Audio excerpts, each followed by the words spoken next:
"You've been a nice guy," my father-in-law said, "but my daughter deserves better." He introduced her ex, and the family clapped.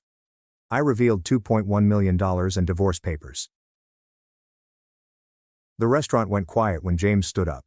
20 family members turned to watch, forks suspended mid-bite, wine glasses frozen halfway to lips. Conversation dying like someone had hit a mute button on the entire private dining room of Carmine's Italian restaurant. "David," James said, gripping my hand too hard across the table. His palm was sweaty. His smile was predatory. "You've been a decent placeholder, a safe choice, while Emma figured things out. But my daughter deserves better." My wife stared at her plate. Chicken marsala barely touched. She wouldn't look at me, wouldn't meet my eyes. "I'd like to introduce everyone to Benjamin." James gestured to the man beside him. Tall, late 30s, expensive suit. The kind of smile that said he'd never heard the word no in his life. Emma's first love, the one that got away. Benjamin stood up, extended his hand to the table like he was accepting an award. The family started clapping. Actually clapping. My mother-in-law was dabbing at her eyes with her napkin like this was some kind of heartwarming reunion scene. "Benjamin's back from California," James continued, his voice carrying that particular authority of someone who'd spent 30 years as a corporate executive and expected everyone to listen when he spoke. "Made partner at Morrison & Steele. Finally ready to settle down. Finally ready to give Emma the life she deserves, the life she should have had." My mother-in-law, Catherine, 58, real estate mogul, woman who measured worth in square footage and zip codes, nodded vigorously. "We always hoped they'd work it out. Some people are just meant to be together." Emma's sister, Olivia, raised her glass. 26 years old. Instagram influencer, never worked a real job in her life. To second chances, to true love finding its way back. Everyone toasted. Crystal glasses clinking, champagne. I'd watched James order, Dom Perignon. $350 a bottle, 3 bottles for the table. Everyone except me and Emma.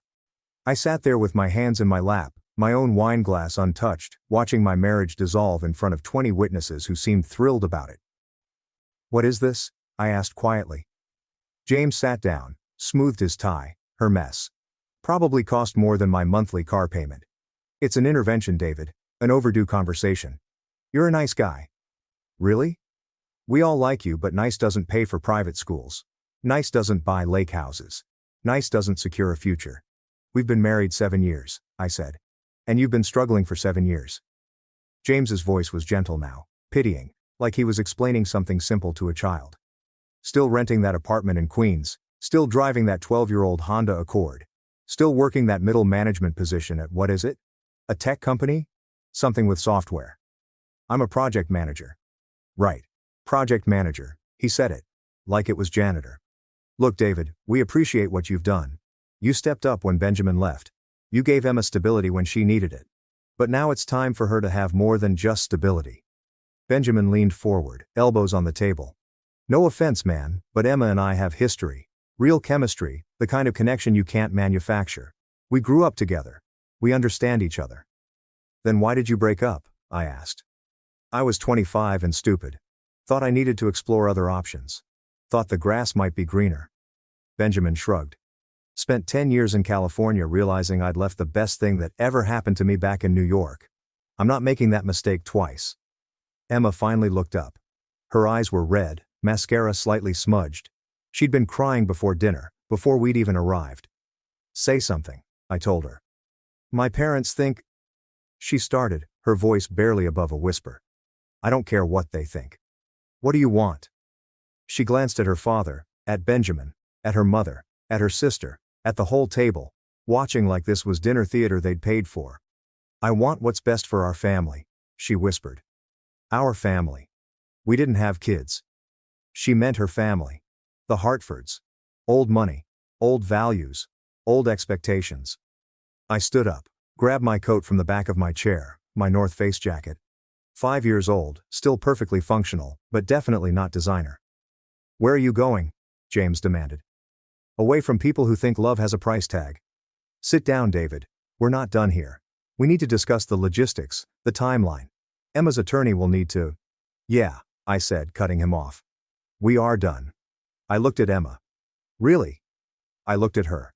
At the woman I'd married 7 years ago in a small ceremony in Central Park because she'd said she didn't want anything extravagant.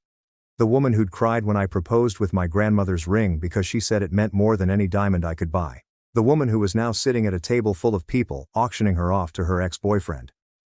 You coming? I asked. She looked at Benjamin, at her father, at her whole family tree of expectations and inheritance and social climbing. I need time to think, she said. Take all the time you want. I pulled out my phone.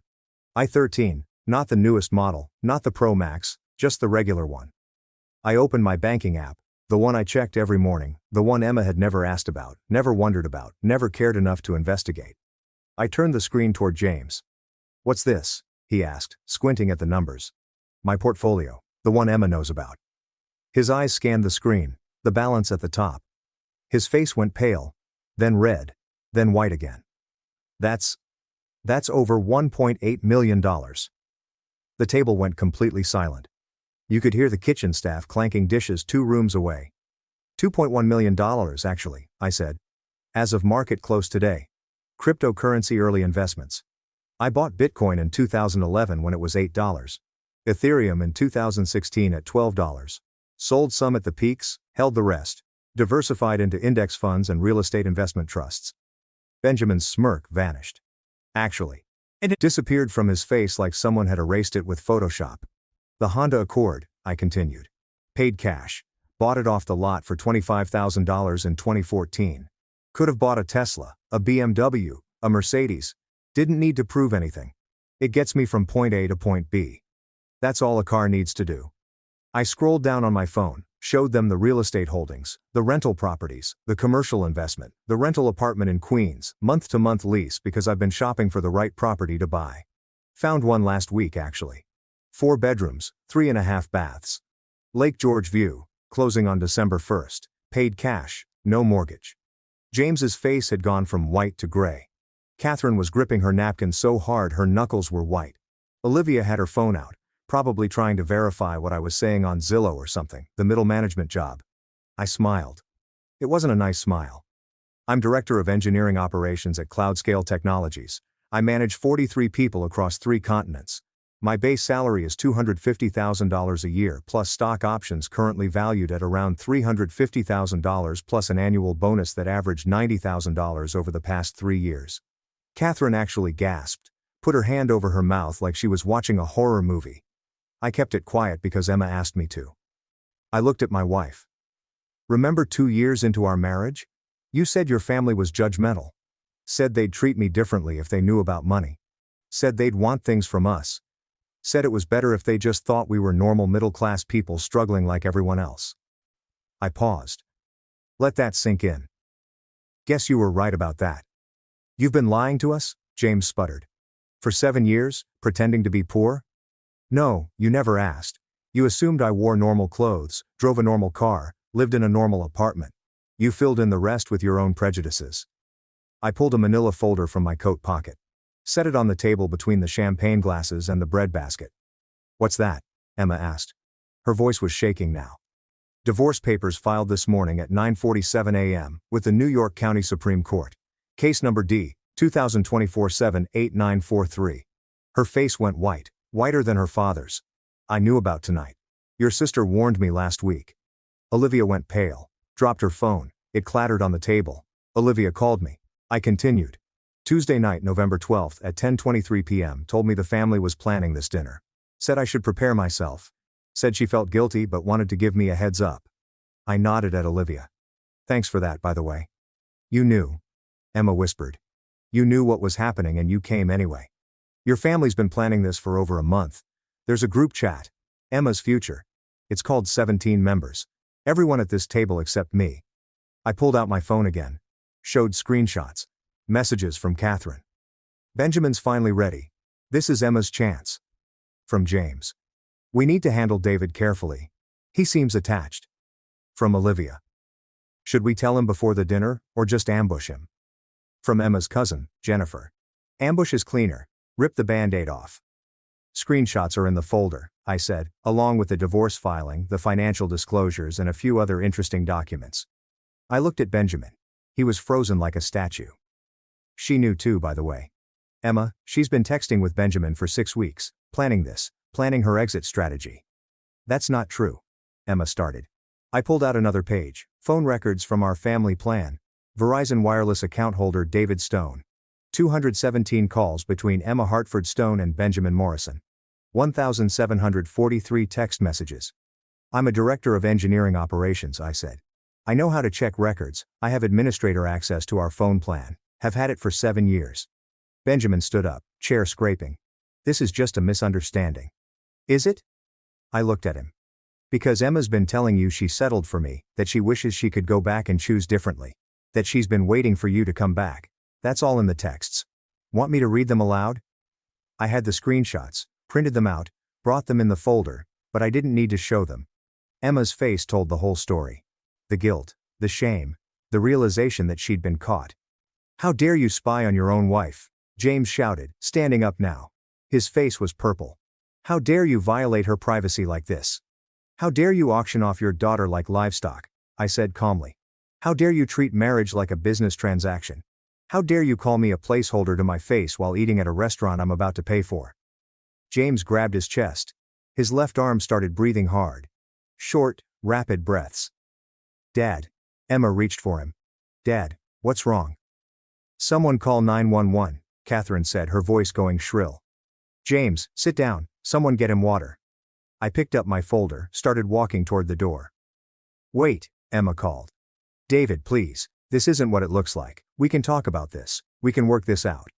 I stopped at the door of the private dining room, turned back. It's exactly what it looks like, I said. You wanted a real man, someone with real money, someone who could give you the life your parents think you deserve, someone like Benjamin who made partner and drives a Range Rover and belongs to the right country club. I looked at the whole table, at James gasping, his face gray, Catherine calling for an ambulance, at Benjamin frozen like he just realized he'd stepped in something he couldn't scrape off, at Emma crying, mascara running down her face, at Olivia looking guilty, at 20 family members who'd just clapped for my replacement. Turns out you had that all along, I said. You just didn't know it because you never bothered to ask because you were too busy being ashamed of my Honda Accord and my North Face jacket and my normal apartment to actually talk to me about our finances, about our future, about anything real. I looked at Benjamin. He's all yours now. Hope partner salary at Morrison & Steele is enough. I looked it up. About $320,000 a year. Not bad. Almost what I make. But you'll have law school debt eating into that. Student loans. Partnership. Buy-in, you'll be comfortable, upper middle class, maybe afford a nice house in Westchester if you're careful. We can fix this, Emma said, standing now crying openly. I made a mistake. I'll tell them no. I'll tell Benjamin to leave. We can go to counseling. We can. The papers are filed. My lawyer will contact you Monday. Rachel Smith at Morrison Hayes. That's a different Morrison than your boyfriend, by the way. She's been my attorney for 6 years. Partner. 23 years experience in matrimony law. She's very good. You can't just leave me. I'm not leaving you. I opened the door. Behind me I could hear James gasping. Someone on the phone with 911. Emma sobbing. Benjamin saying something about calling his lawyer. The whole table erupting in chaos. I'm leaving all of you. I walked out of Carmine's into the cold November night. Got in my Honda Accord, the one James had mocked, the one that had 127,000 miles on it and ran perfectly because I actually maintained it. Drove to the Marriott Marquis in Times Square where I'd booked a room for the week. Suite. King bed. Room service $350 a night. Paid cash. My phone started ringing before I even got to the hotel. Emma 37 times. Olivia, Catherine, Emma's cousin, Jennifer. Numbers I didn't recognize. Probably other family members getting my contact info from Emma's phone. I ignored all of them. Checked into the hotel, ordered a steak from room service, watched the city lights, and felt absolutely nothing. 3 days later, Rachel Smith called me Monday morning at 9:15 a.m. David, it's Rachel. Emma's attorney contacted us. Michael Brennan from Brennan & Associates. He wants to negotiate. What's there to negotiate? He's claiming you hid assets during the marriage, that you committed financial fraud. That Emma is entitled to half of everything under New York equitable distribution law. I laughed. Actually laughed. Tell him to read the prenup. What prenup? The one Emma and I signed before we got married. Page 17, paragraph 4. All assets acquired prior to marriage remain separate property. All cryptocurrency holdings, investments, and real estate acquired with funds predating the marriage are explicitly excluded from marital property. Silence on the line. David, you never told me about a prenup because you didn't need to know until now. It's in the safe deposit box at Chase. Box 447. I'll send you the key and authorization. Did Emma read this prenup? Her attorney did. Charles Roberts. He's retired now, but he reviewed it line by line. Explained it to her. She signed it willingly. We have his notarized statement confirming she understood the terms. Jesus, David, when did you do this? 7 years ago. Before the wedding, her parents insisted on it. Actually, they wanted to protect their future inheritance from me, wanted to make sure if we divorced, I couldn't claim any Hartford family money. I could hear Rachel typing.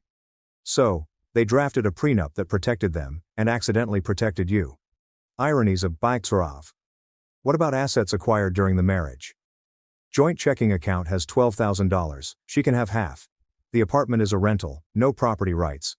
My car was bought before marriage. Her car, the BMW, was a gift from her parents, not marital property. We have no kids, no shared real estate, no shared investments. What does she get? $6,000, and whatever personal items she wants from the apartment. I'll keep the furniture since I bought it before we met. Her lawyer is going to argue you committed fraud by hiding your wealth. I didn't hide anything, I just didn't brag about it. There's no legal requirement to disclose your net worth to your spouse's family. She had full access to our joint account. She could have asked to see my personal accounts at any time, she never did. This is going to get ugly. It already is. James had a heart attack at the restaurant. He's in Mount Si, stable condition, but they're keeping him for observation. I heard Emma's blaming you. Of course she is. 2 weeks later, the divorce mediation was scheduled for November 28. Conference room at Morrison Hayes. Rachel Smith on my side of the table, Michael Brennan and Emma on the other side. Emma looked terrible, pale, thinner, dark circles under her eyes. She'd been staying with her parents since the dinner. James was out of the hospital, but on medical leave from his executive position doctor. Orders. Reduce stress, change diet, exercise more, consider early retirement. The heart attack had been mild, but it was a warning. Let's get started, Brennan said. Mid-50s, expensive suit. Reputation for being a shark in divorce proceedings. My client is willing to waive her claim to the cryptocurrency holdings and premarital investments in exchange for a lump sum settlement of $700,000. Rachel didn't even blink. No, Miss Smith, your client hid significant wealth. My client disclosed all assets as required by New York law in the financial affidavit filed with the divorce petition. He was under no obligation to brag about his success to his wife's family. Mrs. Stone had full access to marital finances and chose not to inquire about her husband's personal accounts. He committed fraud by omission. There's no such thing in New York matrimonial law. He didn't lie. He didn't forge documents. He didn't hide accounts from his spouse. He simply didn't volunteer information that wasn't requested. Brennan leaned forward. The prenuptial agreement is invalid. It was signed under duress. It was signed 7 months before the wedding. Mrs. Stone had independent legal counsel. She could have walked away at any time. There was no duress. Her attorney was hired by her parents. There was inherent conflict of interest. Her attorney was licensed to practice law in New York. He reviewed the document, he explained it to her, she signed it. We have his sworn affidavit confirming she understood the terms.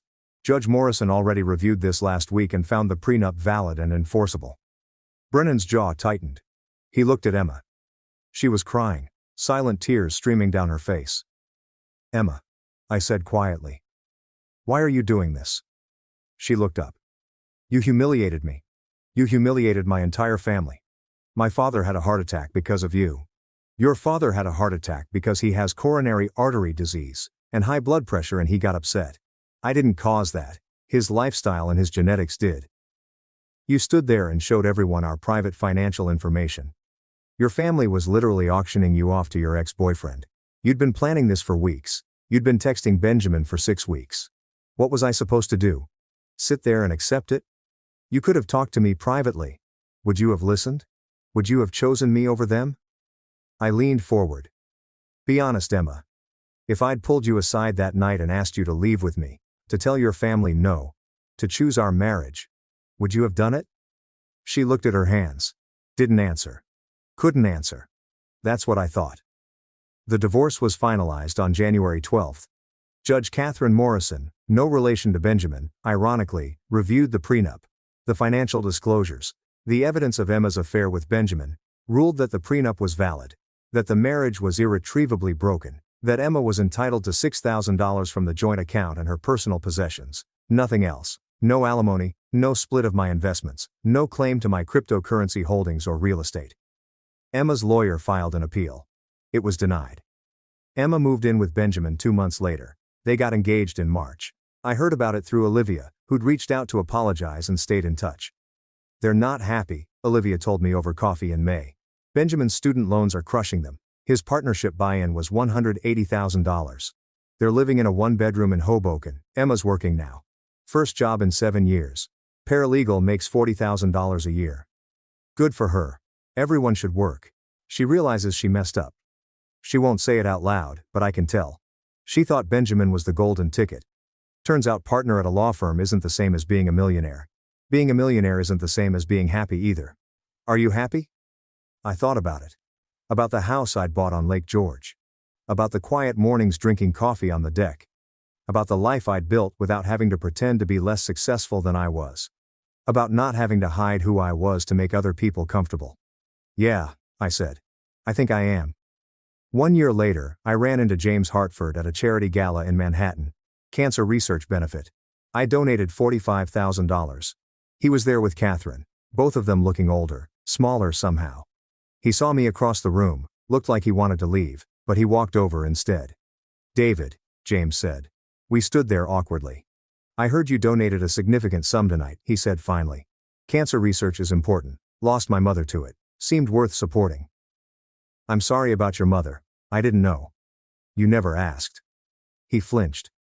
I owe you an apology, he said. For the dinner, for the ambush, for everything. I was wrong about you. We all were. Yeah, you were. Emma's miserable in case you were wondering. I wasn't. She married Benjamin last month. Small ceremony. They're struggling financially. His debt is worse than we realized. They're fighting constantly about money. That's unfortunate. Is it? James looked at me. Or is it what she deserves? Nobody deserves to be unhappy, James. But people do deserve the consequences of their choices. I suppose that's true. He looked older than 62. The heart attack had aged him. So had watching his daughter realize she'd traded a good man for an expensive mistake. I hope you find happiness, he said. Real happiness, not the kind I tried to force on Emma. I already did. I walked away. Didn't look back. 2 years later, I got remarried. Sarah, 34, architect, smart, independent, had her own career, her own money, her own life. We met at a professional networking event, started talking about sustainable building design, ended up talking for 3 hours. She didn't care about my car, or my clothes, or my bank account. She cared about my ideas, my values, my character.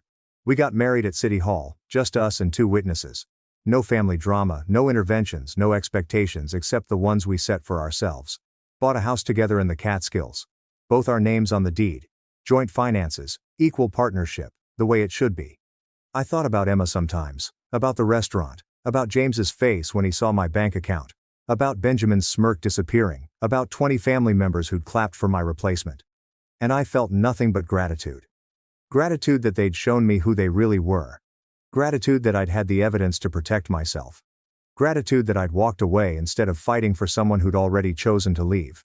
Some people think revenge is about destruction, about making the other person suffer. But the best revenge is building a life so good that you forget why you wanted revenge in the first place.